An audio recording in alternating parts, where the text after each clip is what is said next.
He packed his bags while his twins were asleep. 2 sick children. 1 exhausted wife. And a husband who didn't even look back. What he didn't know was this. The woman he was abandoning had just become the secret billionaire owner of the company he worked for.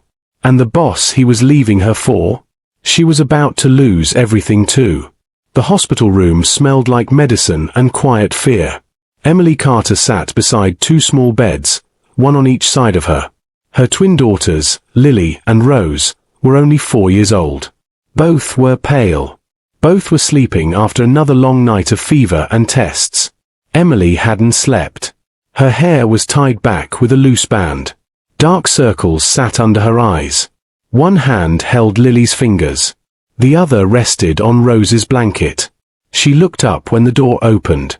Her husband, Jason Carter, walked in wearing his work clothes. He didn't smile. He didn't ask how the girls were doing. "We need to talk," he said. Emily's stomach tightened. "Can it wait?" she asked softly. The doctor said. "No," Jason cut in. "It can't." He crossed his arms. "I'm done, Emily." Her heart skipped. "Done? With what?" "With this life," he said. "With the stress. With the sickness. With pretending." She stared at him. "Our daughters are sick," she whispered. "They need us." "They need you," Jason replied coldly. "I can't keep doing this." Emily felt like the room was spinning. "What are you saying?" Jason exhaled like he was tired of explaining. "I'm leaving you." Her breath caught. "I met someone," he added. "Someone who understands me." Emily's voice shook. "Who?" "My boss," he said. The words hit her like ice. Karen Whitmore. The woman whose name Jason mentioned every night. The woman who pushed him at work. The woman who believed in his future. Emily stood slowly. "You're leaving your wife," she said carefully, "and your sick children, for your boss." Jason didn't answer right away. "I deserve happiness," he finally said. "I can't keep drowning in hospital bills and worry." Emily's eyes burned. "I've been drowning too," she said. "But I stayed." Jason looked away. "I already filed the papers," he said. "I'll come for my things tomorrow." "Jason," she began. But he was already walking toward the door. He stopped once. "I'll send money when I can," he said. "But don't make this harder than it has to be." Then he left. Emily sank back into her chair, her legs weak. The machines beside her daughters beeped softly. She pressed her forehead against the bed and cried silently, careful not to wake them. She had no idea how she would survive this. What she didn't know was that earlier that same morning, while she sat in another waiting room alone, a man in a dark suit had been looking for her. At the front desk of the hospital, he asked calmly, "Is Emily Carter here?" "Yes," the nurse said. "Room 417. The man nodded. "My name is Robert Hale," he said. "I'm here regarding her inheritance." Hours later, after Jason walked out, Emily's phone buzzed. Unknown number. She wiped her face and answered quietly. "Hello." "Mrs. Carter," the man said gently. "This is Robert Hale. I'm very sorry for your loss." "My loss?" Emily whispered. "Your grandmother," he said. "She passed away last month. I've been trying to reach you." Emily closed her eyes. "She raised me," she said softly. "There's something you need to know," Robert continued. "Your grandmother didn't just leave memories." He paused. "She left you ownership of Hale Global Industries." Emily frowned. "I don't understand." Robert took a breath. "Hale Global just acquired a mid-sized tech company yesterday," he said. Emily's heart beat faster.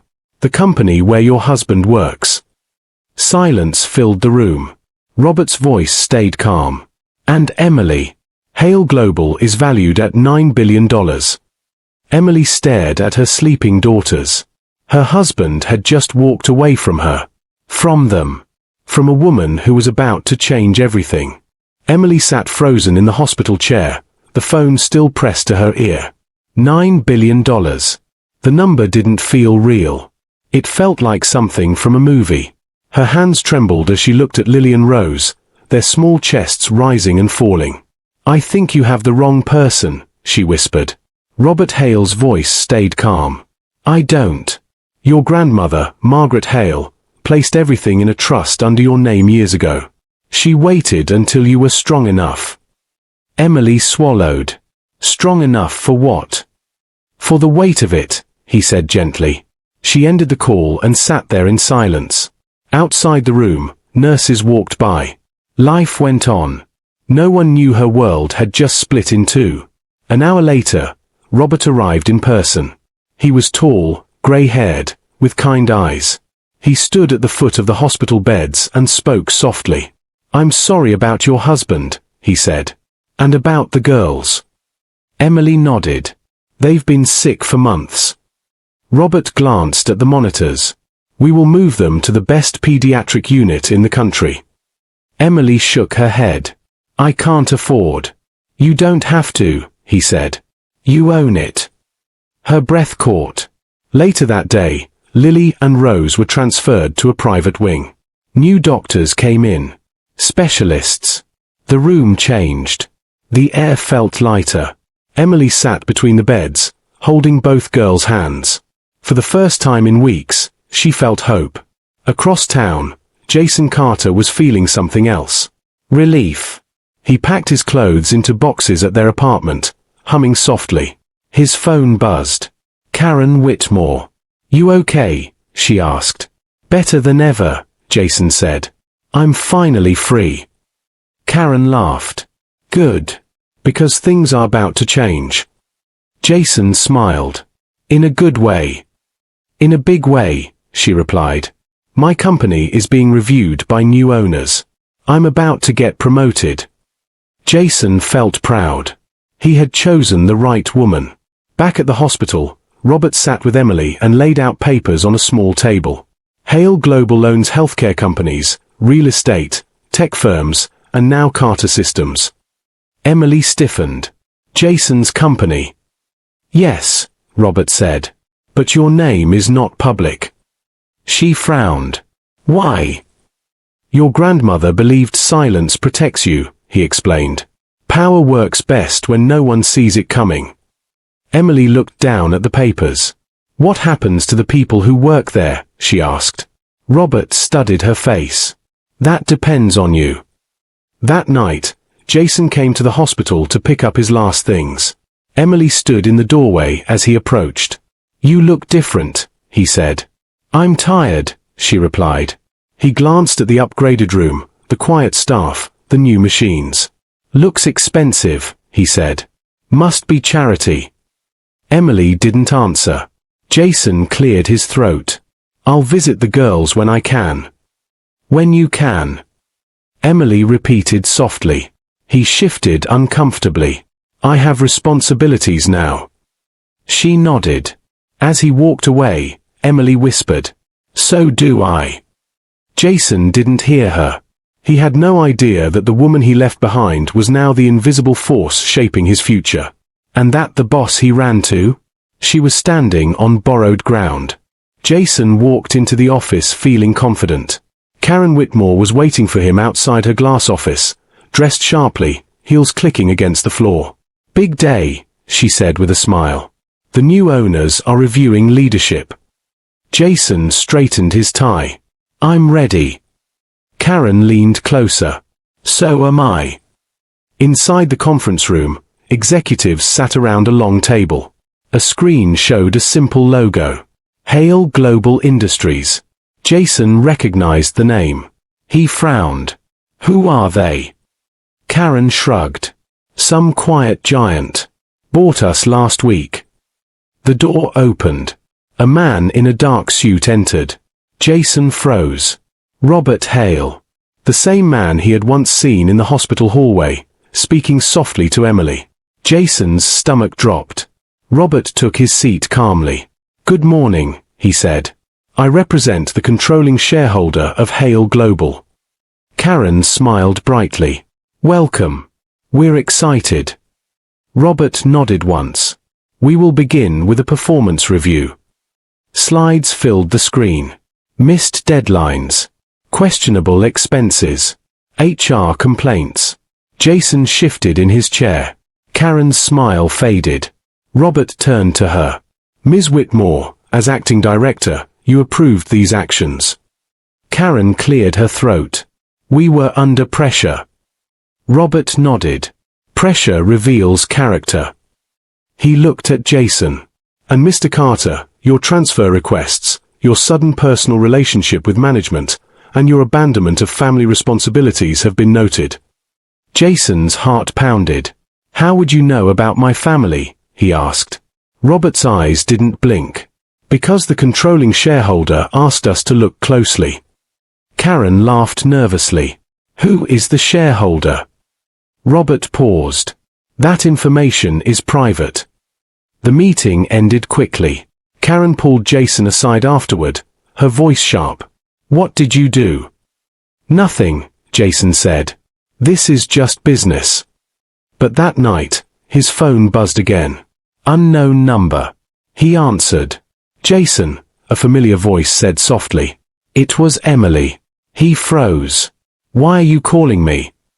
I wanted to tell you something, she said. The girls are improving. That's good, he replied flatly. There was a pause. I also wanted to say. I understand now. Understand what? He asked. Why you left, she said calmly. You thought I was weak. Jason scoffed. Don't start. I'm not, she said. I'm ending. Before he could reply, the call ended. Across town, Emily sat with Robert and a team of doctors. Lily and Rose laughed softly, coloring. They'll recover fully, the lead doctor said. Emily's eyes filled with tears. Later, Robert handed her another folder. It's time, he said. For what? To step into your role, he replied. Quietly. She nodded. Prepare a compliance audit, she said. No favoritism. No mercy. Robert smiled faintly. Yes, The next morning, Karen Whitmore was called into HR. By afternoon, her access was revoked. Jason received an email. Position terminated. Effective immediately. His knees went weak. He drove straight to the hospital. Emily stood by the window when he arrived. What did you do? He demanded. She turned slowly. I took care of my children, she said. His voice cracked. Please, he whispered. I need help. Emily looked at him with calm eyes. You should ask your boss, she said. Jason fell silent. Because in that moment, he finally understood. The woman he left behind wasn't powerless. She was the one holding the keys. Jason stood in the hospital hallway with his hands shaking. He had lost his job. Karen wouldn't answer his calls. And now the truth was staring him in the face. Emily. Not the tired woman he left behind. Not the quiet wife he underestimated. But someone else entirely. Emily, he said softly. Please, talk to me. She didn't rush. She didn't yell. She finished tucking a blanket around Lily, then around Rose. Only then did she turn to face him. What do you want, Jason? She asked. I didn't know, he said quickly. I swear I didn't know who you were. She looked at him with calm eyes. That's the problem, she replied. You never wanted to know. He swallowed hard. I made a mistake, he said. I was scared. I felt small. Emily nodded once. I felt small too, she said. But I stayed. Silence filled the hallway. Jason's voice broke. Can we fix this? Emily shook her head gently. No, she said. Some things break the moment trust is gone. He dropped into a chair. I have nothing now. She looked at him. You have exactly what you chose, she said. Robert Hale approached quietly. Ms. Carter, he said respectfully, the board is waiting. Emily nodded. I'll be there. Jason stared. Bored? He asked. Robert turned to him. Hale Global's board, he said. She's the owner. Jason felt sick. Emily placed a folder on his lap. Your severance, she said. And a custody agreement. He looked up sharply. You're not taking the girls from me. No, she said. I'm protecting them. The agreement was fair, but firm. You'll see them, she continued. When they are well. When you're stable. He nodded slowly. Days later, the truth spread quietly through the company. Karen Whitmore resigned. Executives were replaced. The culture changed. Hale Global invested millions into pediatric research. Emily never appeared in the news. She didn't need applause. She spent her days by her daughter's sides. Weeks passed. Jason tried to rebuild. But every interview ended the same way. We're looking for someone with stronger values. One evening, Emily sat in her new home, watching Lily and Rose play. They laughed. They were healthy. She finally allowed herself to breathe. Robert joined her. You could have destroyed him, he said. Why didn't you? Emily smiled softly. I didn't need revenge, she said. I needed peace. Outside, the sun set over the city. Emily held her daughters close. She had lost a husband, but she had found herself. And that was worth more than any fortune. If this story moved you, hit like so YouTube knows you want more stories like this. Subscribe if you believe quiet strength always wins. And comment below. Do you think Jason deserved a second chance?